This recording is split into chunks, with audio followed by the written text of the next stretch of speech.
Barricade ভাঙার চেষ্টা করে প্রধান উপদেষ্টার বাসভবন যমুনায় যাওয়ার পথে ইনকিলাব মঞ্চের নেতাকর্মীদের সঙ্গে আইন শৃঙ্খলা বাহিনীর সংঘর্ষ হয়েছে। আন্দোলনকারীদের ছত্রভঙ্গ করতে পুলিশ জলকামান, সাউন্ড গ্রেনেড, টিয়ারশেল ও লাঠিচার্জ করে। এতে মঞ্চের সদস্য সচিব আবদুল্লাহ আল জাবের ও রাকসু জিএস, সালাউদ্দিন আম্মার সহ আহত হয়েছেন অন্তত 40 জন। ইনকিলাব মঞ্চের আহ্বায়ক ওসমান হাদি হত্যার নিরপেক্ষ তদন্তের দাবিতে যমুনার সামনে অবস্থান নেওয়াকে কেন্দ্র করে ওই ঘটনা ঘটে। রবিউল ইসলাম জানাচ্ছেন বিস্তারিত।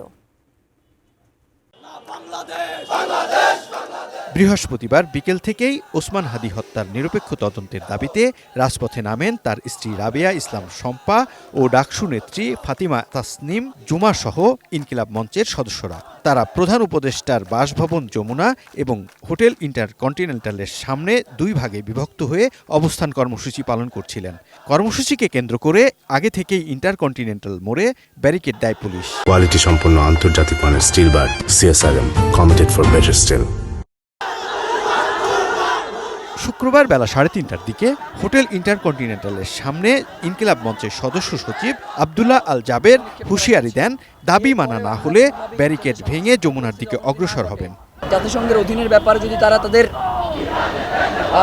সৎ উদ্দেশ্যই থাকতো তাহলে তো বাধা দেওয়ার কথা ছিল না। তারা প্রত্যেকটা সেক্টরে বাধা দিয়ে প্রমাণ করতে চাচ্ছে যে তারা কোনোভাবেই এটাকে হইতে দিবে না। আমরা সামান্য কিছুক্ষণ অপেক্ষা করব, যদি না হয় তাহলে আমরা এখান থেকে মিছিল নিয়ে ব্যারিকেড ভেঙে আমরা যমুনা অভিমুখে চলে যাব। বক্তব্যের কিছুক্ষণ পরই ব্যারিকেড ভেঙে যমুনার অভিমুখে যাত্রা শুরু করেন নেতাকর্মীরা। এ সময় তাদের বাধা দিতে এবং ছত্রভঙ্গ করতে আইন শৃঙ্খলা বাহিনী জলকামান, সাউন্ড গ্রেনেড ও টিয়ারশেল নিক্ষেপ করে। শুরু হয় ধাওয়া পাল্টা ধাওয়া। বিকেল 5টা পর্যন্ত বাংলা মোটর ও আশপাশ এলাকায় দফায় দফায় চলে এই সংঘর্ষ।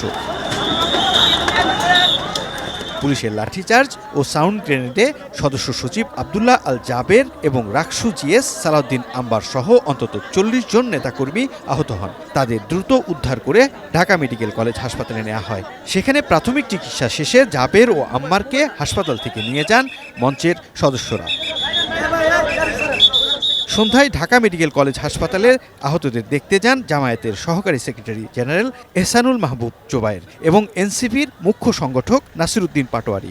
তারা এই হামলার তীব্র নিন্দা জানিয়ে একে আসন্ন নির্বাচন কেন্দ্রিক গভীর ষড়যন্ত্র বলে উল্লেখ করেন। অত্যন্ত গুরুত্বপূর্ণ একটি জাতীয় সংসদ নির্বাচন এবং আমাদের গণভোট হবে, সেখানে পুরো জাতীয় অপেক্ষা করছে।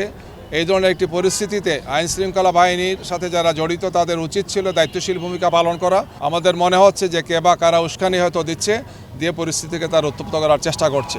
সরকার যদি আমাদের সবাইকে মেরেও ফেলে, তারপরও এই বিচার থেকে আমরা এক পাও পিছপা হব না। আমরা আশঙ্কা করছি এখানে সরকারের ভিতরেও এটার সাথে জড়িত থাকতে পারে।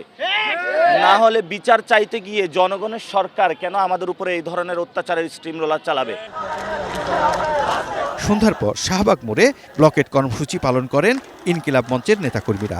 রাতে সেখানেও দফায় দফায় সংঘর্ষ হয়, এতে বেশ কয়েকজন আহত হন। রবিউল ইসলাম রবি, এটি নিউজ, ঢাকা।